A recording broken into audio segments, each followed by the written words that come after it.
A fixed-wing aircraft suddenly crashed into the territory of some shady dealers, quickly drawing the attention of 3 gang members. They opened the door, looked inside the aircraft, and discovered a wooden crate secured with heavy chains. Thinking they had struck gold, they believed something valuable was inside. They entered the aircraft, with 2 of them trying to pull the crate out.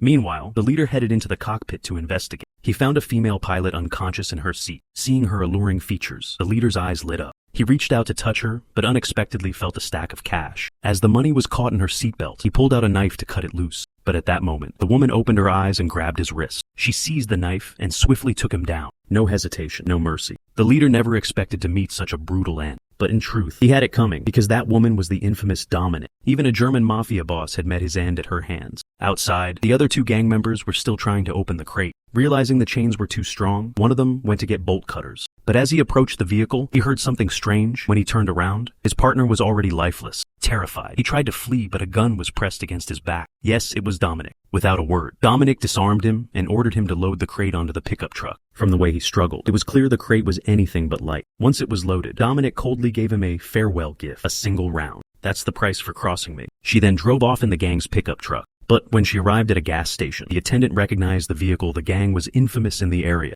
To avoid trouble, Dominique buried the chained crate underground. After that, she headed to a remote area. She poured gasoline all over the pickup and set it ablaze until nothing remained but ashes. She thought this would erase all traces, but that was just wishful thinking. That very day, the police discovered the bodies of the 3 gang members. The gang leader happened to be the police chief's brother-in-law. Because of that, the police had been secretly cooperating with the gang. These corrupt officers were so greedy, they even looted gold teeth from the dead. Their cruelty knew no bounds. Only Agent John was different to him. Criminals were the true enemy. To find the culprit, Director Chief ordered all newcomers to the town to be arrested. In this land, he was the law. No one dared defy it. Anyone who resisted or refused to confess would be thrown into a pool of acid. Everything unfolding before their eyes was being recorded by John's hidden micro camera. He had long been disgusted by their corrupt behavior. He was looking for the right chance to bring the entire gang down. That evening, after cleaning up, Dominique went to a local bar. She planned to have a drink to calm her nerves, but unexpectedly ran into John. John was on a mission to track all newcomers to the area. Seeing Dominique drinking alone, he approached her. He kindly advised her to leave soon, as the town had become dangerous lately. But just as he finished, a young couple bumped into Dominique. A conflict almost broke out. Fortunately, John stepped in just in time and calmed both sides down.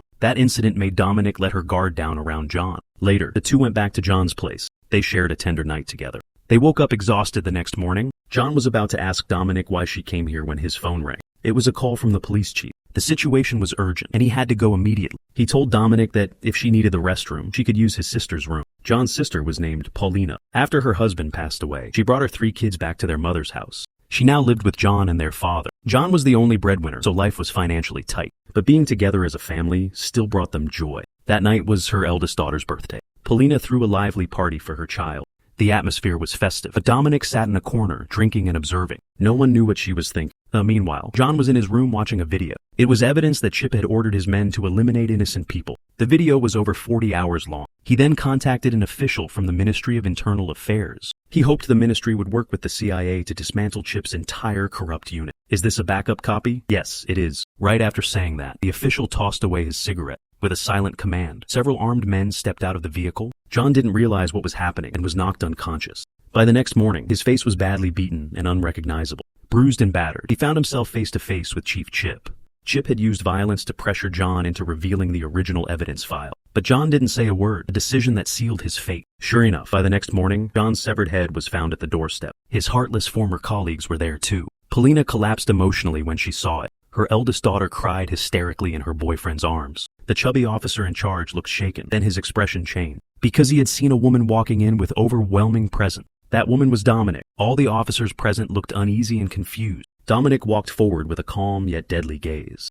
Mario quickly pulled himself together. At that moment, his men had located the original file on the computer and were preparing to retreat. Suddenly, Mario's phone rang. It was Chip calling. "Take them all out." Understood. Just as Mario was about to give the order, a bullet struck the fence beside it. It was John's father who had fired the shot. All the officers were now on high alert. Dominique grabbed Mario's gun from it. Without hesitation, she fired a few shots into his body. Mario tried to fight back, but Dominique shot him in the head. She then pulled his body over to use as a shield. Even as bullets flew from all sides, she remained untouched. Dominique waited for them to reload, then pushed Mario's body forward and aimed, taking them out one by one. A true one-shot, one-takedown scenario. When her magazine ran empty, she grabbed a weapon from the driver and took him down. Then she fired at another man trying to flee. but that one managed to get away. Still, it was all part of the plan. Dominique returned for the laptop containing the original files and looked at John's head at the door. In that moment, she was lost for words. The fleeing officer soon made it to Police Chief Chip. When Chip learned that all his men had been wiped out, he flew into a rage and called them worthless. But when he learned the attacker was a foreign woman, Chip was stunned and insisted on seeing for himself who she really was. At the same time, he ordered his men to block every route. Not even a fly was allowed to slip through. He then slowly headed toward John's house. There, he saw his men lying motionless. At that moment, Dominique stepped out holding a gun.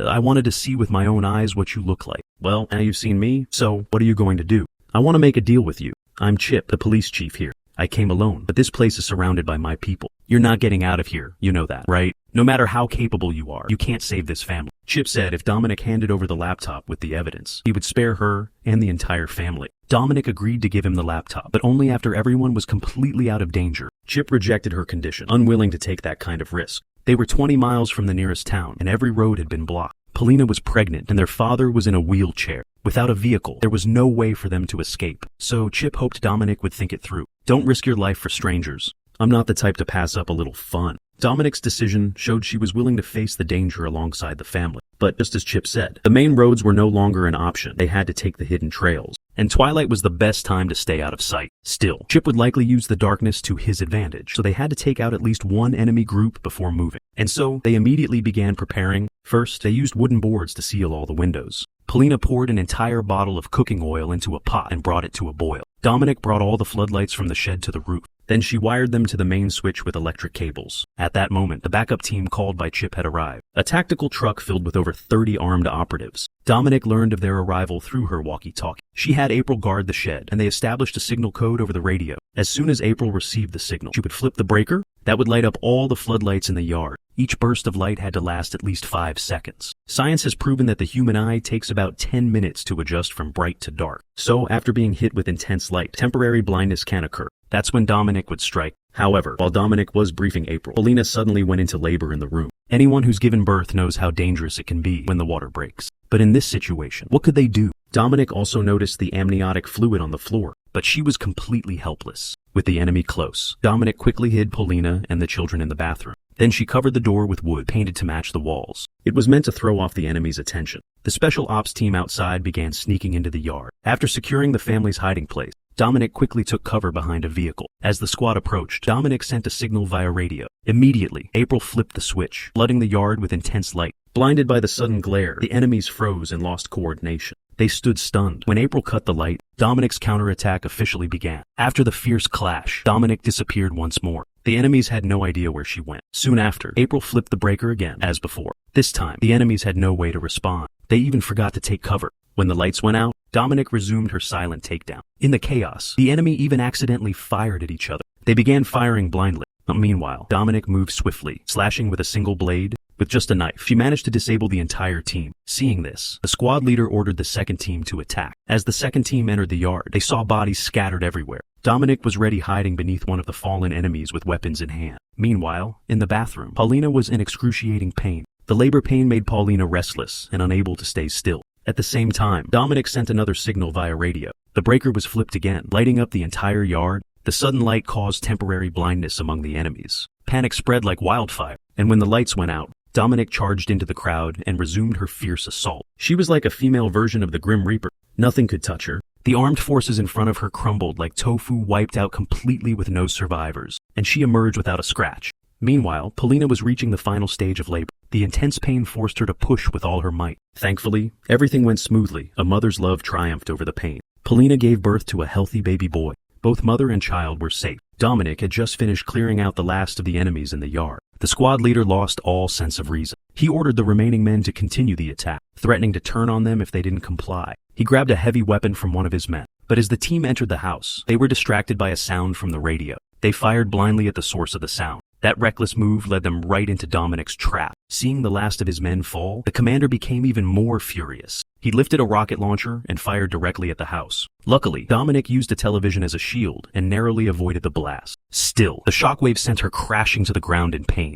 The commander stormed into the room, only to be splashed in the face with boiling oil. The smell of burning filled the air. Dominique then struck him repeatedly with a frying pan. The commander fired wildly, but not a single shot landed. The two clashed in an all-out hand-to-hand battle. During the struggle, a stray bullet hit the old man, and Dominic was briefly overpowered, hearing the baby cry from the bathroom. Other attackers rushed in and broke down the wooden cover. Soon, Paulina and her children were held at gunpoint. Meanwhile, Dominic was being choked by the commander. As she was on the verge of blacking out, Dominic mustered all her strength to kick the gun toward the old man. That single move ended all the threats they were facing. But the old man had given his life. Perhaps, for him, all of this was a final release. Early the next morning, Dominic poured gasoline throughout the house and set it ablaze. Then, she led the survivors out of town. Kayla had arranged to meet a new boyfriend who would help them escape. If all went well, they could finally start a new life. But reality rarely matches our hopes. Not long after Dominic's group left, Chip and his men arrived at the scene. After investigating, they couldn't find any bodies of the family. His men believed they were buried under the rubble, but Chip was sure they had escaped. Just then, a woman arrived at the scene. She was lavishly dressed and radiated arrogance. She was Avila, the local cartel boss Chip secretly worked for. Chip told Avila that Dominic had evidence of their crimes. If exposed, the consequences would be catastrophic. But now, he had no more forces left to deploy. So he asked Avila to eliminate Dominic's group. Avila agreed this matter threatened the very core of her empire. Elsewhere, Dominic's group met up with Walker, who had arrived to help. But just as the family got into the vehicle, a bullet struck Walker in the head. Avila had sent a sniper and an entire heavily armed strike team. Without hesitation, Dominic opened fire and charged in. Even though the enemies were highly trained, they were no match for her. Seizing the chance, April made her way to the driver's seat under heavy fire. She floored the gas and drove them out. By then, Dominic had finished off the attackers. She looked at the ambulance speeding away and smiled with relief. But then, a truck mounted with heavy weapons blocked the road. Dominic rushed toward it but couldn't stop them in time. Abrielle climbed out of the vehicle and fired at the gunner with everything she had. She managed to take one down but was fatally hit by machine gun fire. The vehicle carrying Paulina and her children exploded under the hail of bullets.